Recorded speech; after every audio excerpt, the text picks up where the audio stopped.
এমন এক সময় আসবে যখন হত্যাকারী জানবে না যে কি অপরাধে সে হত্যা করেছে এবং নিহত ব্যক্তিও জানবে না যে কি অপরাধে সে নিহত হয়েছে। সেপ্টেম্বর ও অক্টোবরে রাজধানীতে গড়ে প্রতিদিন একটি করে হত্যাকাণ্ড হয়েছে। অন্তর্বর্তী সরকারের 100 দিনে সারা দেশে খুন হয়েছে 5 শতাধিক মানুষ। এমন এক বাস্তবতায় দাঁড়িয়ে আছি যেখানে আমাদের বেঁচে থাকা প্রশ্নবিদ্ধ, মরে যাওয়া নিশ্চিত, আর অপ্রস্তুত কিছু ঘটে যাওয়ার আতঙ্ক। নিউজ চ্যানেল, খবরের কাগজ থেকে ফেসবুকের নিউজ ফিড, প্রত্যেক জায়গায় মৃত্যুর মিছিল। অ্যাক্সিডেন্ট, আত্মহত্যা থেকে নিয়ে নির্মমভাবে মানুষ হত্যা এ যেন এক স্বাভাবিক বিষয়। প্রশাসনের অবিচার আর মানুষের উশৃঙ্খলতার জন্য এত গুম খুনের পেছনের কারণ কি, দায় কার, কি পদক্ষেপ নেওয়া জরুরি তা নিয়েই আজকের video.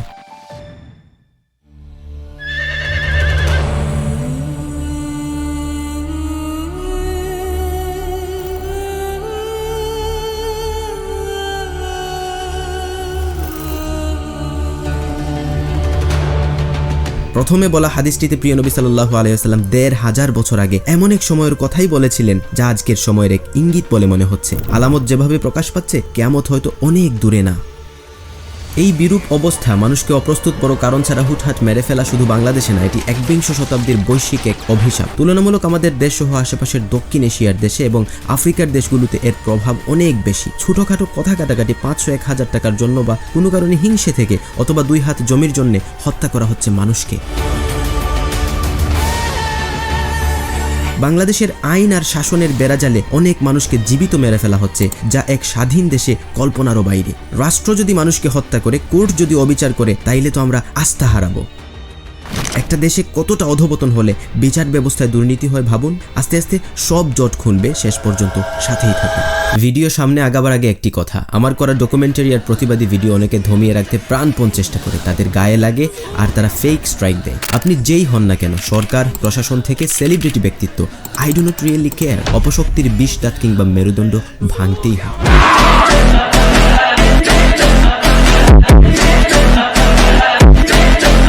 Let's back to video.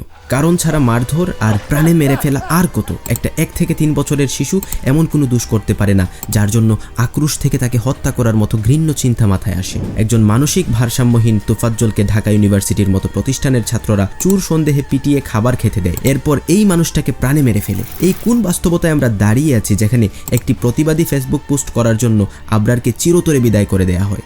ধরেন, বোঝার জন্য ছোট্ট একটা গল্প বলি। আপনার বাড়ির পাশের কলেজে পড়ুয়া আফরোজা প্রতিদিনের মতো কলেজে যাওয়ার জন্য বাসা থেকে বের হলো। যেহেতু সে একা যায় না, বান্ধবীর সাথে যায়, তাই বের হয়ে বান্ধবীকে কল দিল। ফোনের ওপাশ থেকে ভেসে আসলো, আমি এখনো রেডি হতে পারিনি, তুই বাসায় চলে আয়। সে প্রিয় বান্ধবীর বাসায় 7-5 না ভেবে চলে গেল, কিন্তু গিয়ে দেখলো বান্ধবী ছাড়া আর বাসায় কেউ নেই। তার বাবা মা কোথাও যেন ঘুরতে গেছেন, বাসা একদম ফাঁকা। বাসায় যেহেতু কেউ নাই, তারা দুজনে গল্প করছে আর রেডি হচ্ছে। হঠাৎ দরজায় কে যেন নক করলো। আফরোজা ভাবলো বান্ধবীর মা বা পরিবারের কেউ হয়তো এসেছেন, তাই দরজা খুলতে গেল। খুলতেই মুখে মাস্ক পরিহিত 4-5 জন হিংস্র হায়েনার মতো হামলা করলো আর আফরোজাকে তুলে নিয়ে গেল।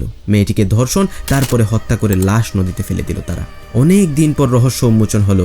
বান্ধবীর ব্যক্তিগত আক্রোশ থেকে সন্ত্রাসী ভাড়া করে আফরোজা নামক পথের কাঁথাকে চিরতরে সরিয়ে দিয়েছে। কারণ কি ছিল তাইলে? প্রত্যেক ঘটনা ভিন্ন, তবে সবগুলোর কমন কিছু কারণ আছে। সামনে এ নিয়ে ডিটেইল উত্তর পাবেন। বান্ধবী তো দূরের মানুষ, আজকাল আত্মীয় প্রতিবেশীর কাছেও আমরা নিরাপদ নই। এই আফরোজা, এই সিলেটের ছোট্ট মুনতাহা, এই তোফাজ্জল, এই আবরার, এই অ্যাডভোকেট সাইফুল ইসলাম আলিফ, আপনি আমি হতে পারি আজ, কাল কিংবা পরশু। মানুষের মধ্যে কি এমন কালো শক্তি বা অমানবিক সত্তা লুকিয়ে আছে যার জন্য অন্যকে হত্যা করে সে আনন্দ পায়? আর এর থেকে বেঁচে থাকার উপায়ই বা কি? প্রথমে এর পরিত্রাণের উপায় জানার আগে তার কারণ জানা জরুরি। পৃথিবী উন্নত হচ্ছে, আমরা সভ্যতার সিঁড়ি বেয়ে উপরে উঠছি বলে মনে হলে ভুল। আমরা সভ্য হতে পারছি না বলে এমন বর্বরতার সাক্ষী হই নিত্যদিন। পড়ালেখা করা, ডিগ্রি নেওয়া, শিক্ষিত হওয়া মানেই ভালো মানুষ হওয়া কিংবা সভ্য হওয়া নয়। যদি এমন হতো তাইলে বুয়েটে আবরার হত্যা হতো না, সিলেটে মুনতাহা হত্যা হতো না, র্যাবের গুলিতে শিশু নিহত হতো না, পুলিশ ছাত্রদের আন্দোলনে হত্যাকাণ্ড চালাতো না। মব জাস্টিস, এটার মানে জানেন? সিম্পলি আইন নিজের হাতে তুলে নিয়ে কাউকে বিচার করে ফেলা হলো মব জাস্টিস। দেখুন তো, ভালো মানুষকে চুর সন্দেহে কিংবা আসল চুরকে চুরি করার দায়ে আমরা গণপিটুনি দিয়ে আইন নিজের হাতে তুলে নিয়ে কি করি। এখন দেশে গণপিটুনি মানেই মার্ডার। এই অভিযুক্ত ব্যক্তি আদৌ দোষী কি দোষী না সেটা না জেনে পথচারী থেকে সবাই মারতে থাকে। সাম্প্রদায়িক দাঙ্গা লাগিয়ে এক গোষ্ঠী অপর গোষ্ঠীকে পাইলেই মারামারি করে। এই যে অ্যাডভোকেট সাইফুল ইসলাম আলিফ ভাইকে হত্যা করা হলো, তার ছোট্ট শিশুগুলো যে চিরজীবনের জন্য বাবা হারালো, এটার কি ক্ষতিপূরণ পাবে তারা? আদৌ কি বাবার শূন্যতা পূরণ হবে কোনোদিন? দেশের অবস্থার এ অবনতি উত্তরণে দায়িত্বশীলরা ঠিকমতো কাজ করছেন না। বাংলাদেশ এক বিশৃঙ্খল দেশ, যেখানে আমরা উন্নয়নের চাদরে বর্বরতাকে ঢেকে ভালো আছি, উন্নত হচ্ছে এমন এক মিথ্যে গল্প শুনি এবং শোনাই। আপনার থানা এখান থেকে মাত্র 100 গজেরও কম হবে। আপনার এখানে প্রকাশ্যে চাঁদাবাজি হয়, আপনারা দেখেন না? এটা আমার জানা নেই। এখানে আমি যখন দেখালাম, এর আগে আপনি কখনো চাঁদাবাজি হতে দেখছেন আপনার জীবনে? আমার সামনে আপনি জীবনে দেখেন না, আর আমি গত 2 মাসে 6 বার দেখেছি। আপনারা অন ডিউটিতে পুলিশের গাড়ি আছে, তার সামনে প্রকাশ্যে চাঁদাবাজি হয়, আমার কাছে ভিডিও ফুটেজ আছে। চাঁদাবাজি, ঘুষ, চুরি, ছিনতাইয়ের মতো ঘটনাকে কম প্রাধান্য দিয়ে সাইডে রাখলাম। যেখানে হত্যা, গুমের মতো ঘটনার সঠিক তদন্ত নাই, বিচার নাই, সেখানে আপনি কি আদৌ নিরাপদ?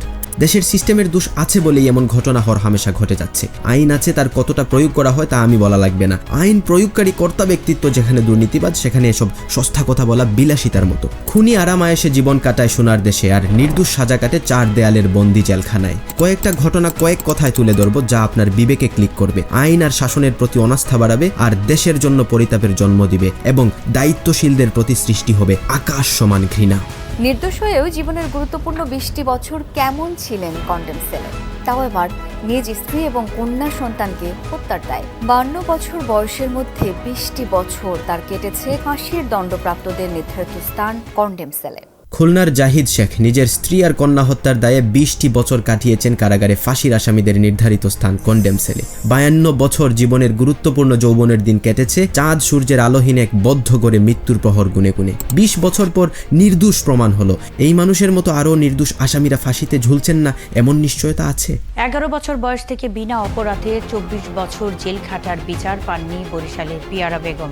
যারা অনিয়ম করেছিল তাদের কোনো শাস্তিও হয়নি। বরিশালের 11 বছরের শিশু পিয়ারা বেগম 1997 সালে তাকে চাচাতো বোনকে পানিতে ফেলে হত্যার দায়ে ধরে নিয়ে যাওয়া হয়। পুলিশ এই ছোট্ট বাচ্চাকে শিখিয়ে দিয়ে বলল, তুমি এমন এমন স্বীকার করবা। মেয়েটি স্বীকার করলো, আর তার সাজা হলো 1997 থেকে 2021। জীবন থেকে পিয়ারার হারিয়ে গেল 24টি বছর। কেন 24 বছর পর তাকে নির্দোষ প্রমাণ করা হলো? আইন, শাসন, র্যাব, পুলিশ, আদালত তো পিয়ারা বেগমকে জীবন্ত হত্যা করলো। 11 বছরের শিশুর জীবনের সাথে 24 বছর যোগ করে দেখেন তো, তার বাকি আছেই বাকি। বিনা অপরাধে 17 বছর জেল খাটার পর জানলেন তিনি নির্দোষ। বাবুল আক্তার 17 বছর নির্দোষ জেল খেটে মানসিক ভারসাম্যহীন হয়ে পড়েছেন। তিনি খালাস পেয়ে বাড়িতে যেতে পারেননি। নিউজ 24 এর সহায়তায় বাবুল যখন তার বাবা আর ভাইয়ের সাথে এত বছর নির্দোষ সাজা কাটার পর কুলাকুলি করে কান্না করছিলেন, আমিও আমার চোখের পানি ধরে রাখতে পারিনি। বিনা অপরাধে 3 বছর কারাভোগের পর অবশেষে হাইকোর্টের নির্দেশে মুক্তি পেলেন পাটকল শ্রমিক জাহালম। বিনা অপরাধে কয়েক মাস থেকে 2-4 বছর জেল খাটেন জাহালমের মতো অনেকেই। তবে যারা হত্যা না করে হত্যার দায়ে যাবজ্জীবন আর ফাঁসির আসামি হন, তাদের হৃদয় ভাঙা আর্তনাদ আর কষ্টের দীর্ঘশ্বাস আপনি অনুধাবন করতে পারবো না। আপনি যে এখন সিরিয়াস হয়ে ভিডিওটা দেখছেন, আপনিও হত্যা না করে আসামি হয়ে যেতে পারেন এই বাংলাদেশে। 2024-এ মাত্র কদিন আগেই সাদ নামের এক ছেলেকে র্যাব তার মাকে হত্যা করার দায় স্বীকার করতে বাধ্য করে। সাম্প্রতিক মিথ্যে হত্যা মামলা থেকে খালাস পাওয়া শুকুর আলী জীবনের 18টি বছর কাটিয়েছেন নিজের বউ বাচ্চা হত্যার দায় নিয়ে। 18 বছরে পরিবারের অনেকেই মারা গেছেন, বের হয়ে নিজের বলতে আর কাউকেই পাননি। তবে যাই হোক, এমন জাহিদ, পিয়ারা বেগম, শুকুর আলী কতজন যে আছে বর্তমান বন্দী, যারা মিথ্যে মামলার দায় নিয়ে দণ্ডিত, তা আল্লাহ ছাড়া আর ভালো কেউ জানে না। আপনি ন্যায় বিচারের জন্যই তো আদালতের ধারস্থ হন। পুলিশ তদন্ত করে অভিযুক্ত আসামি হয়, আর মাননীয় বিচারক বিচার করেন। যদি তদন্তে গরমিল হয়, নির্দোষ আসামি হয়, বিচার ন্যায্য হয় না। তাই আমাদের এসবের সমাধানে ফোকাস দিতে হবে, না হলে দেশ আজকের আধমরা অবস্থা থেকে একদিন মরে যাবে, আর এক নরকের মতো পরিবেশ বিরাজ করবে, যা আমাদের অনাগত ভবিষ্যৎ প্রজন্মের জন্য আমরা রেখে যেতে পারি না। এই মৃত্যুপুরী আর লাশের মিছিলে আমরা সব দোষ সরকার, আইন বা দায়িত্বশীলদের দিয়ে বসে থাকলে ভুল। আমাদের ব্যক্তি পর্যায়ে কি এমন ঘাটতি আছে যার জন্য আমরাও দায়ী? চলুন এটা নিয়ে জানি। প্রথমে শিশু কিশোরের অপরাধপ্রবণ হওয়া নিয়ে দেখি। এই যে হত্যাকাণ্ড ঘটালো, সে একজন মানুষ, সেও একটা ফ্যামিলি থেকে বিলং করে। এই মার্ডারার বা খুনি আপনার ছেলে, আপনার ভাই হতে পারে। অবাক হচ্ছেন? সত্যিই হতে পারে। কেন হতে পারে তা ভালো করে বুঝুন। আবরার হত্যাকারী ছাত্ররা বা তোফাজ্জলের খুনি ছাত্ররা কিন্তু আপনার মতো কোনো বাবার সন্তান বা কারো ভাই। তো তারা এমন অমানুষ হলো কেমনে, তার জট খুলতে হবে। না হলে এর কারণগুলো আপনার সন্তান, ভাই, আত্মীয় হোল্ড করে বড় হবে এবং একদিন এমন এক কাহিনী করে বসবে যা শুনে আপনি বিশ্বাস করতে পারবেন না। খেয়াল করে দেখেন তো, নীতি নৈতিকতার মানদণ্ডে আজকের কিশোর বা ছোট্ট শিশু কতটা অটুট। তাদের পারিবারিক মূল্যবোধে আমরা কি এই শিক্ষাটা আদৌ দিতে পারছি? ছোট বয়স থেকে ডিজিটাল ডিভাইসের অ্যাক্সেস দিয়ে বাচ্চাদের একঘেয়ে করে তৈরি করার জন্য তাদের মানসিক বিকাশ কি হচ্ছে? একটা কিশোর কার সাথে চলাফেরা করছে বা তার বন্ধু মহলে কি নিয়ে আলোচনা হয়, এটার খেয়াল আছে? ভয়ঙ্কর তথ্য হচ্ছে আজকাল কিশোররা মাদকের মতো জিনিসে আসক্ত হচ্ছে, আর এভাবেই তাদের ব্রেইন বিকৃত হয়ে যাচ্ছে। আপনি যে ধর্মের হয়ে থাকেন না কেন বলেন তো, নিজের কেরিয়ার আর উন্নতির দিকে ফোকাস দিয়ে বাচ্চাকে ধর্মীয় মূল্যবোধের শিক্ষা কি দিতে পেরেছেন? এই বর্তমান জেন জি আর জেন আলফার ভয়াবহ ভবিষ্যৎ নিয়ে আরেকদিন বলবো। এভাবে একটা শিশু আর কিশোর অসামাজিক আর উশৃঙ্খল হয়ে উঠছে, এটা আমাদের জন্য এক হলুদ সংকেত। এই সন্তানদের অনেকেই আগামী দিনে দেশ লিড করবে, পুলিশ হবে, প্রশাসনের বিভিন্ন মহলে চাকরি করবে, আর অনেকেই মানুষকে জ্বালাতন করবে, প্রাণে মারবে, খুনি হবে। অভিভাবকরা এখনই এখানে ফোকাস না দিলে আমরা আগামী দিনে এক অন্ধকার দেশ দেখতে যাচ্ছি। সন্তানকে সঠিকভাবে মানুষ করে গড়ে তুলতে জ্ঞানের সমৃদ্ধির জন্য ভালো প্যারেন্টিং শিখতে পারেন, কারণ আপডেটেড যুগ। মা বাবা সন্তানের নিড না বুঝে ওইভাবে রিয়েক্ট না করলে নেগেটিভিটির শুরু হয়। এখন আসা যাক একজন অ্যাডাল্ট মানুষ কেন এই ঘৃণ্য কাজ করতে পারে। এর কোনো স্পেসিফিক কারণ নেই, তবে বেশ কিছু কমন সমস্যার জন্য এমন ঘটনা অনেকেই ঘটিয়ে থাকেন। আমরা এগুলো পরিহার না করলে অবস্থা আরও ভয়াবহ হবে। আপনি যে ভিডিও দেখছেন, আপনিও কাউকে প্রাণে মেরে ফেলতে পারেন। এজন্য আমাদের ব্যক্তি পর্যায়ে সতর্কতা নেয়ার সময় এখনই। এখানে ইন অর্ডার কোনো কারণ নাই, কোনটা থেকে কোনটা বড় এমন কোনো লিস্টও নাই। প্রত্যেকটি গুরুত্বপূর্ণ, প্রত্যেকটি সেন্সিটিভ। আমরা আধুনিকতা আর মডার্নিজমের নামে নিজেদের পরিবর্তন করছি, আর এটি আমাদের বাঙালি সংস্কৃতি থেকে বের করে দিচ্ছে। আমাদের থেকে নীতি, নৈতিকতা আর সম্মান, শ্রদ্ধার মতো গুণগুলোর দূরত্ব বাড়ছে। এভাবেই আমরা হিংস্র হয়ে উঠছি। এই অমানবিক মানুষ হত্যার ঘটনা শুনতে শুনতে আর দেখতে দেখতে মস্তিষ্কে এটি স্বাভাবিক ঘটনা হিসেবে সেট হয়ে গেছে। এখন আমরা পাশবিক নির্যাতন সহ একদম নির্মমভাবে কাউকে হত্যার খবর শুনলে আগের মতো আটকে উঠি না। যে বা যারা অপরাধ করে তাদের আইনের আওতায় সঠিকভাবে আনা যায় না, গেলেও আইনের ফাঁক দিয়ে তারা কোনোভাবে সার্ভাইভ করে ফেলে। এই জন্য অন্যায়কে আমাদের আর অন্যায় মনে হয় না, খারাপ ভালোর সাথে ব্লেন্ড হয়ে গেছে। যে অপরাধ করে তার মধ্যে অপরাধবোধ নাই, ঘৃণ্য কাজ যে করেছে তার কোনো চাপ নাই, নিতান্ত তারা স্বাভাবিক রয়ে যায়। এভাবেই আমরা সবাই এই স্পর্শকাতর জিনিসগুলোর সাথে একাত্মতা মেনে নিয়েছি, যা আমাদের জন্য ভয়ঙ্কর। খারাপকে যখন ভালোর সাথে মিশিয়ে ফেলা হয় আর তার নিন্দা না করে যখন আমরা তাকে আবার গ্রহণযোগ্যতা দিয়ে দেই, তখন মনে রাখবেন এই সমাজ, এই দেশ, এই রাষ্ট্র কোনোদিন তার ক্রাইম রেটকে লোতে রাখতে পারবে না। এমনটাই হচ্ছে দেশে। ব্যক্তি পর্যায়ে প্রত্যেকটা মানুষকে বিনাশ করে দিচ্ছে অন্তরে লালন করা হিংসা। হিংসা নামক এই খারাপ গুণ যা একজন ব্যক্তিকে ভেতর থেকে পুড়িয়ে মারে, আর এটার থেকে রাগ জন্মে, আর রাগের চূড়ান্ত পর্যায়ে মার্ডার। ব্যক্তি হিসেবে আপনি যে অবস্থানে হন না কেন, আমরা যে নিত্যদিন সোশ্যাল মিডিয়া সহ বিভিন্নভাবে আমাদের অ্যাচিভমেন্ট আর হ্যাপি থাকার মোমেন্টগুলো শেয়ার করি, তা এক মারাত্মক ভুল। আপনি জানেন না আপনার এগুলো অন্য কাউকে প্রভাবিত করছে। কেউ হয়তো আপনার অবস্থানে আসার জন্য আফসোস করছে, তার কাছে আপনি আফসোসের কারণ। অন্য কেউ হয়তো আপনাকে দেখে জেলাস হচ্ছে, হিংসে বাড়াচ্ছে, ক্ষতি করার জাল বুনছে। একটি কথা আছে, life is 200% better when nobody knows anything about you.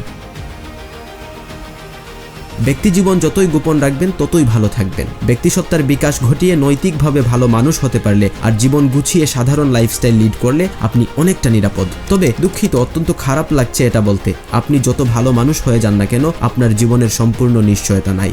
বিশেষ করে বাংলাদেশের মতো জায়গায় যেখানে কি ঘটে যাবে তা অনিশ্চিত। তবে সচেতন থেকে আমাদের চলতে হবে, ভবিষ্যৎ প্রজন্ম যাতে সঠিকভাবে বেড়ে ওঠে এই দিকে ফোকাস দিতে হবে। সবার ধর্মীয় মূল্যবোধের চর্চা করা আবশ্যক। কোনো ধর্মই চুরি, ডাকাতি, হত্যার মতো ঘৃণ্য কাজকে সমর্থন করে না। পরিশেষে বাংলাদেশ সরকার থেকে যাতে আইনের সঠিক প্রয়োগ করা হয় এমন প্রত্যাশা রাখি। অন্যায়কারীর বিচার হোক, খুনের ফাঁসি হোক, এটা আমরা সবাই চাই। আমরা নির্দোষ মানুষের আত্মচিৎকার শুনতে চাই না। এমন বর্বরতা আর মানবতা বিরোধী কাজের আর রিপিট না হোক। অন্তর্বর্তীকালীন সরকার বা নির্বাচিত সরকার কে আসলো গেল, এটার থেকে আমাদের ভালোভাবে বেঁচে থাকা জরুরি। ক্ষমতার আসনে বসে অপশক্তি দমনে ব্যর্থ হলে ক্ষমতা ছাড়ুন, প্রশাসন ব্যর্থ হলে সংস্কার করুন, কি পদক্ষেপ নেওয়া যায় এটা নিয়ে ভাবুন। আমরা জনগণ বেঁচে থাকতে চাই।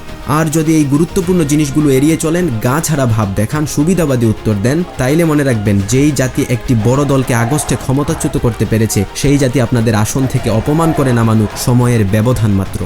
দেশ কারো পৈতৃক সম্পত্তি না, এটি আমার, এটি আপনার, এটি আমাদের। সমস্যার সমাধান না হলে আমরা আবার মাঠে নামব।